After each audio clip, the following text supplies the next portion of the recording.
NIT रौरेकेला येथून अन्न प्रक्रिया अभियांत्रिकीमध्ये PhD प्राप्त केलेले डॉक्टर शिरकोडे सध्या कोल्हापूरच्या DY पाटील कृषी आणि तांत्रिक विद्यापीठात संशोधन व विकास अधिष्ठाता म्हणून कार्यरत आहेत. त्यांच्या नावावर 37हून अधिक संशोधन लेख आणि अनेक पेटंट्स आहेत. विशेष म्हणजे चीनमधील बीजिंग येथे पार पडलेल्या 20व्या चायना ड्राईव्ह परिषदेत त्यांना उत्कृष्ट युवा शास्त्रज्ञ पुरस्काराने सन्मानित करण्यात आले आहे. फार्म टू फोर्क या संकल्पनेतून शाश्वत अन्न प्रक्रियेचा ध्यास घेणारा एक शास्त्रज्ञ आज या साहित्य संमेलनाचे उद्घाटक म्हणून लाभले आहेत. ही आपल्यासाठी अभिमानाची गोष्ट आहे. अशा या बहुआयामी व्यक्तिमत्वाला मी नम्र विनंती करते की त्यांनी आपले मनोगत मांडावे. धन्यवाद. खरं तर हिंदवी स्वराज्याची संकल्पना ज्यांनी मांडली छत्रपती शहाजी महाराज. हिंदवी स्वराज्याची संकल्पना ज्यांच्या कुशीत जन्माला आलं ते राजमाता जिजाऊ. हिंदवी स्वराज्य ज्यांनी सत्यात उतरवलं ते छत्रपती शिवाजी महाराज. आणि हिंदवी स्वराज्याची स्थापना आणि संकल्पना हे यशस्वीरित्या तलवारीच्या टोकावर त्यांनी पेलून धरलं ते छत्रपती संभाजी महाराज.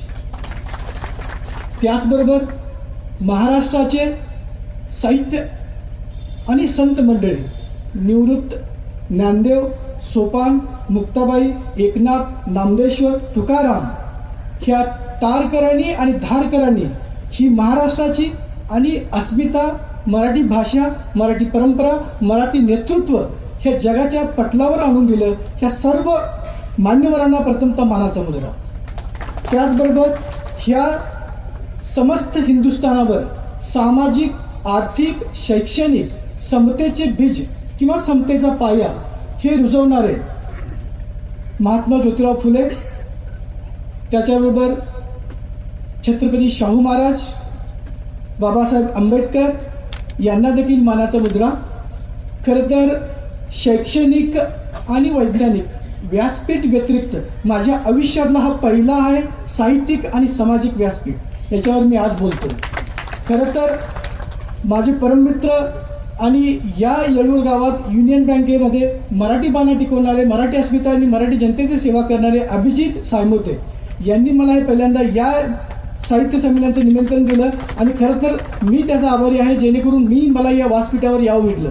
खरं तर या व्यासपीठावर एक उद्घाटक म्हणून बोलताना मला झालेला अभिमान किंवा कृतज्ञ हे शब्दामध्ये न सांगण्यापलीकडचं आहे.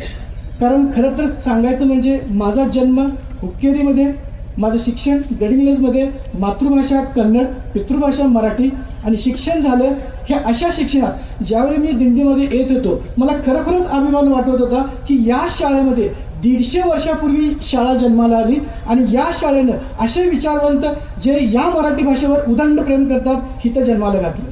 आणि हे विचार, ही मराठी अस्मिता, हे मराठी बाणा, हे येळूर ग्रामस्थ आज पेटवून ठेवलेत किंवा धगधगले ठेवलेत याबद्दल खरंच अभिमान. कारण याबद्दल मी ह्या शैक्षणिक संस्थेत या सांगतोय कारण माझं मराठी बालपण किंवा माझं प्राथमिक शिक्षण हे न असलेल्या शाळेमध्ये झालं. कारण माझी 10वीपर्यंत शाळा आमच्या शाळेला इमारतच नव्हती. कारण प्रत्येक 6 महिन्यात एका वर्षात आज ह्यांच्या घरात, आज त्यांच्या घरात, आज ह्यांच्या घरात, कधी ज्यावेळी शाळा बांधायची कुणाचं घर बदलते, कुणाची कौलं बदलतात, अशा वेळी आमची शाळा बदलत गेली आणि त्या शाळेतून मी घडलो.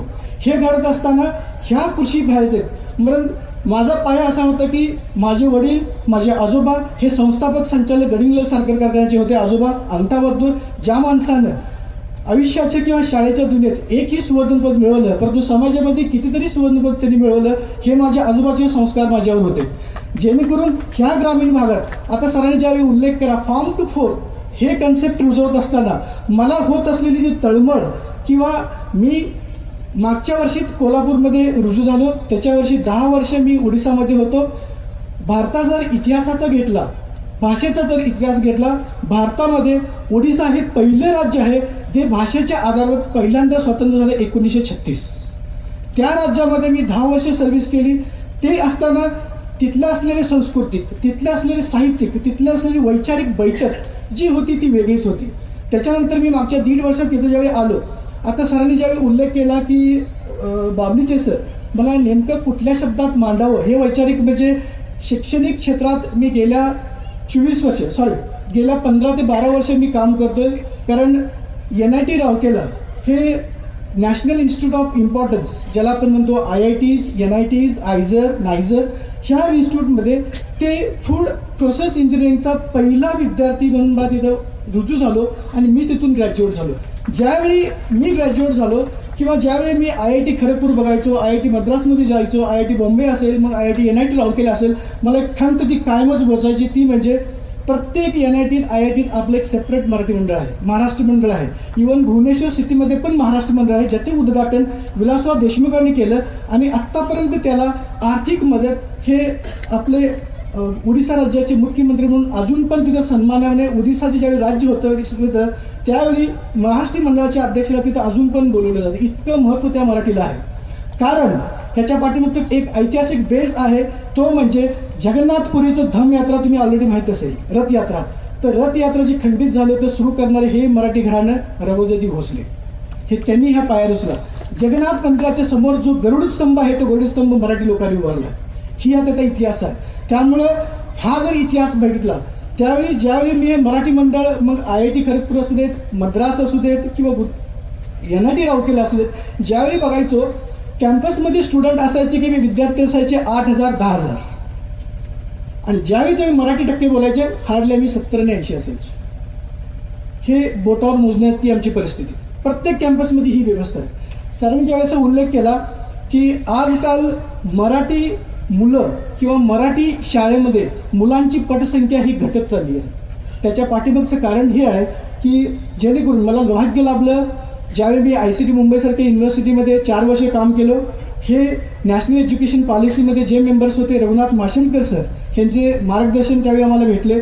ह्या प्रॉब्लेम ह्याच्यामध्ये आहे की जेणेकरून ज्यावेळी आपण मराठी अस्मिता, मराठी भाषा, मराठी नेतृत्व ज्यावेळी करतोय त्यावेळी कुठंतरी आपलं व्यक्तित्व हे प्रांतापुरतं मर्यादित होत चाललंय, ही खरी शोधाकंदी आहे.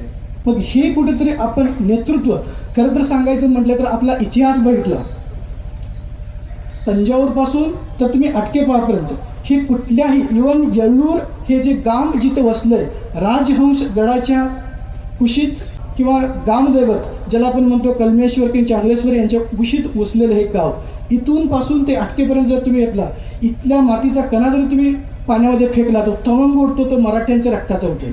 इतका मोठा इतिहास आपण घडवला. परंतु हे करत असताना ज्यावेळी आपण कुठेतरी जागतिक नेतृत्व बघतो ते कुठेतरी आपण मागं पडतो.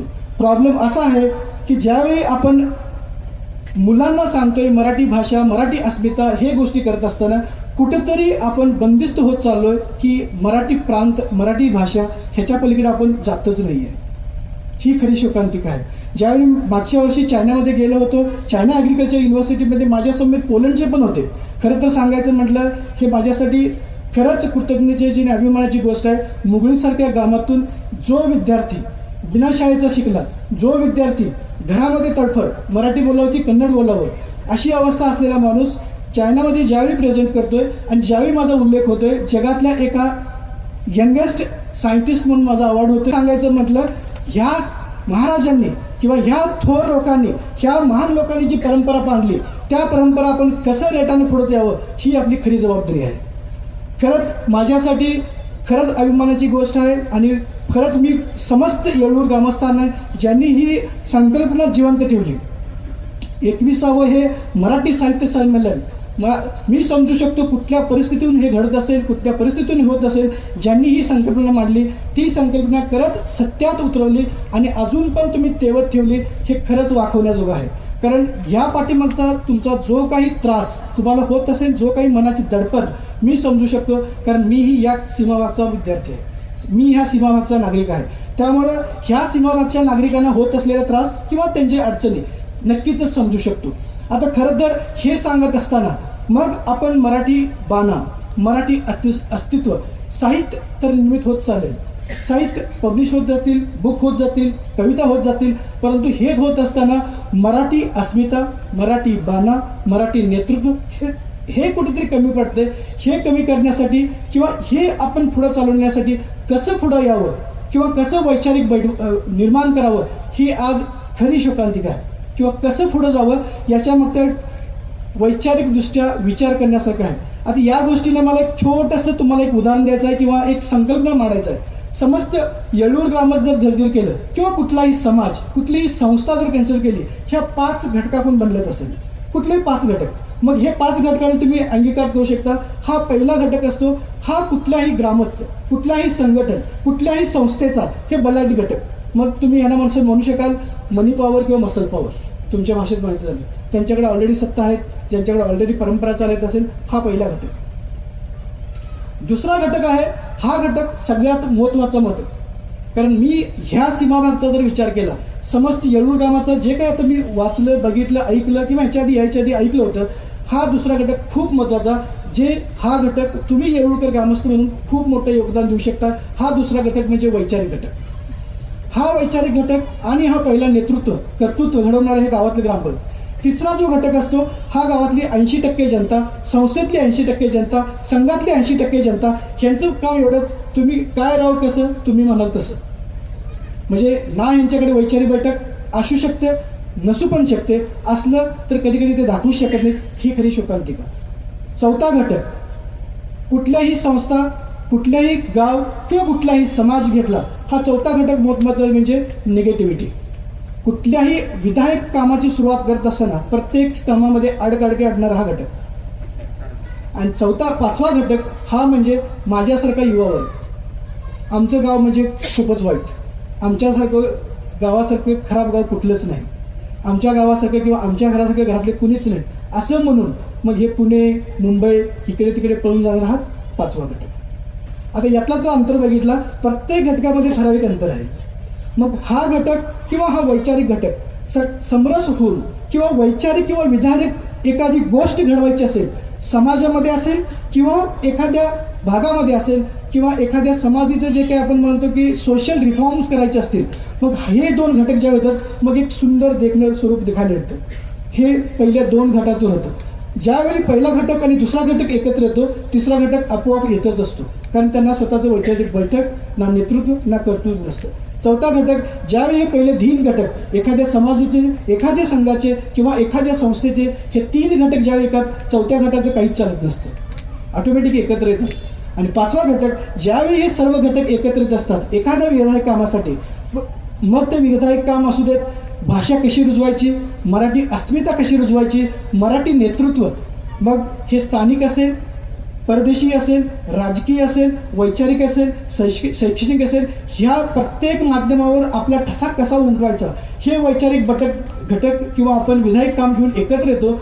ऑटोमॅटिकली 5वा घटक हा एकत्र येतो, कारण ज्यावेळी मग एकत्र येऊन एक एकी निर्माण होते, मग त्यावेळी आपण म्हणतो अजून काही बाकी आमचं गाव काढली. मग खरा घटक गाव हे इथं होतं, एकी निर्माण होतं. कारण मी हे सांगताना ज्यावेळी मी दिंडीमध्ये येतो, प्रत्येक एज ग्रुप, कारण ह्या घटकातला हेच मी 5 घटक बघितलं, हे 5 घटकाचं तुम्ही प्रत्येकांच्या वयानुसार पण ह्याची फोडणी करू शकता. वय वर्ष किती. आता हे सांगायचं म्हणजे मला खरोखरच आनंद वाटतोय.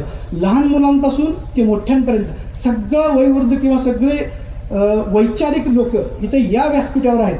आणि नक्कीच हे व्यासपीठ भविष्यामध्ये येणारा, म्हणजे जे काही मगाशी सतीश पाटील सर ज्यावेळी लायब्ररीबद्दल सांगत होते, खरोखरच अभिमान वाटला, जेणेकरून ह्या गावाला किंवा ह्या ग्रामपंचायतीला एक उत्कृष्ट आदर्श ग्रामपंचायत म्हणून ह्याची वाटचाल कशी झाली, हे वाटचाल करत असताना तुम्हाला आलेले कष्ट, तुम्हाला आलेले अनुभव, मग चांगले पण आहेत, वाईट पण आहेत. हे असताना आता आपल्याला खरी गरज आहे की प्रत्येक, मग ते शासकीय असू देत, राजकीय असू देत, सामाजिक असू देत किंवा शैक्षणिक असू देत, ह्या क्षेत्रामध्ये मराठी नेतृत्व कसं घडता येईल हे खूप महत्त्वाचं आहे. कारण साहित्याच्या माध्यमातून आपण कर्तृत्व घडू शकतो, परंतु ह्या कर्तृत्वाच्या मांडणीवर आपण नेतृत्व कसं घडायचं ही सगळ्यात मोठी जबाबदारी आपल्यावर आहे. एवढंच मी सांगून आणि पुनश्च एकदा समस्त येळूर ग्रामस्थांचं मी आभार व्यक्त करतो, ज्यांनी मला ही संधी दिली. खूप खूप धन्यवाद.